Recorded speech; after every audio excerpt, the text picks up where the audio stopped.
اللہ کے نبی کے گھر میں گوشت آ گیا یا دودھ آ گیا، اور حضرت ام سلمہ نے رضی اللہ تعالیٰ عنہ نے غالباً اس کو رکھوا دیا، نبی یہ پاک مسجد سے آئیں گے ان کو پیش کر دینا، باندی سے رکھوا دیا۔ اسی دوران کے نبی پاک علیہ السلام تشریف لائیں، ایک جو ہے فقیر آ گیا، دو اللہ کے واسطے، انہوں نے دیا نہیں، اللہ کے نبی کے لیے رکھا ہوا تھا۔ تھوڑی دیر کے بعد نبی پاک علیہ السلام آ گئے اور آپ نے کہا کچھ ہے؟ تو وہ باندی سے کہا لے کر پیالہ لایا گیا تو وہ پتھر بنا ہوا ہے، پیالہ لایا گیا نبی کے گھر میں وہ پتھر بن گیا۔ اللہ کے نبی تو بہت آگے کی سوچنے والے ہیں، سارے عالم کے نبی ہیں، انسانوں کے اور جنات کے نبی ہیں، رحمت للعالمین ہیں، خود ہی فرما دیا کوئی فقیر آیا ہوگا تم نے دیا نہیں ہوگا۔ ہم تو ڈاکٹر کے پیچھے پڑ جاتے، کہاں سے لگی یہ بیماری، کیا ہوا کیا ہوا، وہ جان چھڑانے کے لیے کچھ نہ کچھ تو گھڑتا ہی ہے، موسم بدل رہا ہے جی، وہ جان چھڑانے کے لیے کچھ نہ کچھ تو کہتا ہی ہے، اس کی کھوپڑی کام نہیں کر رہی۔ نئی نئی بیماری آئیں گی نئے نئے گناہوں پر، جب خدا کی یاد نہیں ہوگی تو دل پر غفلت آئے گی، غفلت۔ یوں کہیں اللہ کے نبی نے فرمایا کوئی فقیر آیا ہوگا تم نے دیا نہیں ہوگا، آج تم اور ہم پتھر کھا رہے ہیں۔ اب پتھر کھا رہے اس لیے تو پتھر ہوئے پڑے، 40 سال سے کہہ رہے 4 مہینے لگا دے، جی ہاں جی ہاں جی ہاں، کیوں کہ فقیروں کا دیکھو ایک بات سنو، کسی مالدار آدمی کو آپ یہ کہو یہ حضرت یہ 100 روپے زکوٰۃ کے ہیں،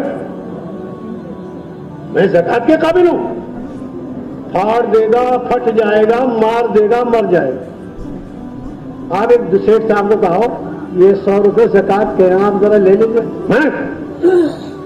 آپ کر کے دیکھ لینا تماشا، اگر آپ کو کچھ تماشا دیکھنا ہو تو، لیکن ذرا نرمی سے سوچو، ایک آدمی پر 10,000 کی زکوٰۃ بنتی ہے اور اس نے دی نہیں ہے 2,000 بھی، تو یہ آدمی کیا کھا رہا ہے بتاؤ؟ ٹھنڈے دماغ سے سیٹھ صاحب سے پوچھو آپ کیا کھا رہے ہو؟ آپ تو یوں کھا رہے تھے شیر زکوٰۃ کھانے والا، پارٹنر کا حق کھاتا ہے تو یہ کون کھا رہا ہے؟ بیٹیوں کو میراث نہیں دیتے، بہنوں کو میراث نہیں دیتے، کیا کھا رہے ہو؟ یاد رکھنا، یاد 2 قسم کے گناہ ہوتے ہیں، حقوق اللہ، حقوق العباد۔ کسی کو گالی دی ہے، کسی کی غیبت کی ہے، کسی کی بدگمانی کی ہے، کروڑ مرتبہ صلاۃ التسبیح پڑھ لے معافی کا قدرت، کروڑ چلے لگا لے، عدالتیں الگ الگ ہوں گی قیامت میں۔ یہ حقوق العباد کی عدالت ہے، یہ حقوق اللہ کی عبادت ہے، یہ عدالت ہے۔ نماز نہیں پڑھی، زکوٰۃ نہیں دی، حج نہیں کیا، قربانی نہیں کی، اللہ معاف کریں گے۔ لیکن آپ نے کسی کو گالی دی ہے، آپ نے کسی کو ستایا ہے، اللہ معاف کرنے پر قادر ہیں، لیکن نظام خدا کا یہ پہلے غیبت والے سے معافی مانگ، اس سے جا کے معاملہ صاف کر۔ سمجھ میں نہیں آ رہی ہوگی آپ کو بات، کیونکہ عقل کے خلاف ہے۔ قیامت میں جب اللہ پاک حساب کریں گے تو حساب کا پرچہ دیں گے آدمی کو، لے دیکھ لے بھائی تیری کوئی نیکی کٹ گئی ہو، تیری کوئی برائی زیادہ لکھ لی ہو، اللہ تو اللہ ہے۔ بہت سے لوگ اللہ کے سامنے یوں کہیں گے اے اللہ پاک اس میں تو میری بہت ساری نیکی کٹی ہوئی ہیں، وہ لکھی ہوئی نہیں ہے۔ اللہ تو اللہ ہے، ارشاد فرمائیں گے غیبتوں کی وجہ سے تیری نیکی کاٹ دی گئی۔ جب آپ کرتے ہیں نا غیبت، ہر گھر میں 2 جگہ غیبت ہوتی ہے، میاں بیوی غیبت کر رہے ہیں، ماں باپ غیبت کر رہے ہیں بیٹے کی، اور بیٹا غیبت کر رہا ہے گھر والے کے ساتھ ماں باپ کی۔ ہر گھر میں 2 غیبت ہیں۔ امی کا دماغ خراب ہو گیا، اور وہ کیا کہہ رہی ہے جب سے یہ لڑکی آئی ہے نا، ہمارا لڑکا تو بڑا بھلا تھا، پتہ نہیں اس نے کیا زہر کھول دیا اس نے۔ یہ تماشے ہوتے رہتے، کہاں سے آئے گی برکت؟ میرے بزرگوں، حضرت ابو بکر اور حضرت عمر ایک غلام بھیجتے ہیں، بھائی جاؤ اللہ کے نبی سے کچھ کھانا لے کر آؤں تو بہت بھوکے ہیں۔ بھائی دونوں سمدھی ہیں، بھائی 4 خلیفہ ہیں، 2 سمدھی ہیں 2 داماد ہیں، دونوں بڑے تو سمدھی ہیں، دونوں چھوٹے کیا داماد۔ اللہ کے نبی کے پاس گئے، وہ غلام بھیجا تو کہنے لگے، غلام چلا گیا، یہ غلام سو بہت ہے، سوتا بہت ہے۔ وہ اللہ کے نبی علیہ السلام سے جا کر کہا، اجی وہ کھانا منگا رہے ہیں، اور میں کھانا تو وہ کھا چکے، ان کے منہ میں دانت ہے، ان کے دانتوں میں تو گوشت ہے۔ کیا فرمایا؟ ان کے دانتوں میں گوشت ہے۔ اس نے آ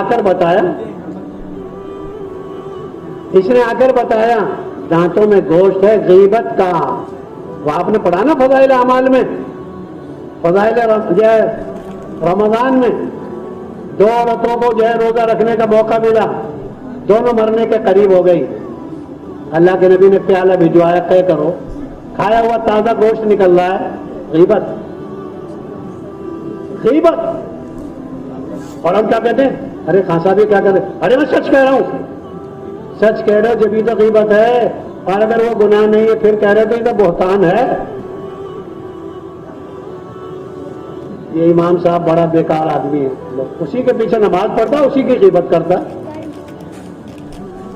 اماموں کے پیچھے لگ جاتے ہیں، مؤذنوں کے پیچھے لگ جاتے ہیں۔ میرے بزرگوں، نیکیوں کو بچا کے رکھو۔ ہم 2000 کا نوٹ جیب میں ڈالتے جو پھٹی ہوئی ہے، تو کہتے کہاں گئے؟ ارے جیب تو تیری پھٹی ہے، 2 مرتبہ تو تمہیں تماشے دیکھ لیا پھر کر رہا ہے۔ نیکیوں کو بچانا بڑا کام ہے، غیبت سے بچنا، بہتان سے بچنا، لایانی سے۔ آدمی جب مسجد میں باتیں کرتا ہے نا، مسجد میں ایک فرشتہ آتا ہے، یوں کہتا ہے، اسکت یا ولی اللہ، اے اللہ کے ولی چپ ہو جا۔ لیکن باتوں میں ذائقہ اتنا آتا ہے کہ حاجی صاحب نے بھی قرآن ہاتھ میں لی ہوئی ہے، اور دوسرے یا خان صاحب نے بھی لی ہوئی ہے، پھر کیا ہوا؟ یہاں کو وحی نازل ہو رہی، پھر کیا ہوا؟ یوں کہیں دوبارہ فرشتہ کہتا ہے، اسکت یا اخی، پہلے ولی بنایا تھا اب اخی کہہ رہا ہے، اے بھیا چپ ہو جا۔ لیکن ذائقہ آ رہا ہے اس کو۔ ریتی پر پڑی ہوئی خون کی ایک جو ہے بوند مل گئی بلی کو، چاٹتی رہی، زبان کھو بیٹھی، وہ ہمارا حال ہے۔ یوں کہیں دوسری بار بھی آدمی نہیں رکتا تو تیسری بار فرشتہ جھنجلا کر ناراض ہو کر یوں کہتا، اسکت یا عدو اللہ لعنت اللہ علیک، اے خدا کے دشمن، تجھ پر اللہ کی مار و پھٹکار ہو، خاموش ہو جا۔ آیا ہے مسجد میں دنیا کی باتیں کر کے لے جا رہا ہے، لعنت خدا کی طرف سے۔ یہ فرشتوں کا کام نہیں ہے، ہمارا کام ہے۔ وہ جماعت گئی تھی، وہاں پھر امیر صاحب نے یوں کہا، وہ جماعتیوں پر اپنی غیبت ہے، ہر ایک کی غیبت کا عنوان الگ ہے، جو کھاتا ہے وہ صبح نکلتا ہے۔ اس لیے میرے بزرگوں، نیکیوں کو بچانا سیکھو۔ مجھے کیا لینا دینا؟ چپ رہو میاں بیوی، چپ رہو دونوں دوست، چپ رہو سب ساتھی، اللہ کے ذکر کرو۔ بقول حضرت عبداللہ بن عباس کے، بڑے بھاری آدمی ہیں، ترجمان القرآن ان کا لقب ہے، وہ کہا کرتے تھے،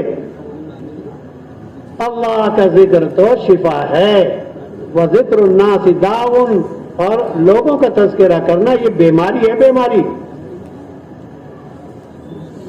آپ تعریف کرو گے فلاں آدمی بڑا اچھا ہے، دوسرا کہے گا پڑوسی میں ہوں، چلا میں نے لگایا، تیرے کو کیا پتا؟ تجھے اپنا ہی پتا نہیں ہے، ایمان پر مرے گا، کفر میں مرے گا، دوسروں کے فتوے دیتا۔ میرے بزرگوں، اپنا ہی پتا نہیں ہے مجھے، کہاں مروں گا، کب مروں گا، کب بارش ہوگی، پیٹ میں کیا ہے، یہ تو اللہ ہی کو پتا ہے۔ اب آپ کہہ رہے مشین بتا رہی، مشین جب بتا دی جب بن جاتا ہے، جس دن وہ گیا ہے نا نطفہ، اس دن بتایا نا کوئی مائی کا لال کیا بنے گا.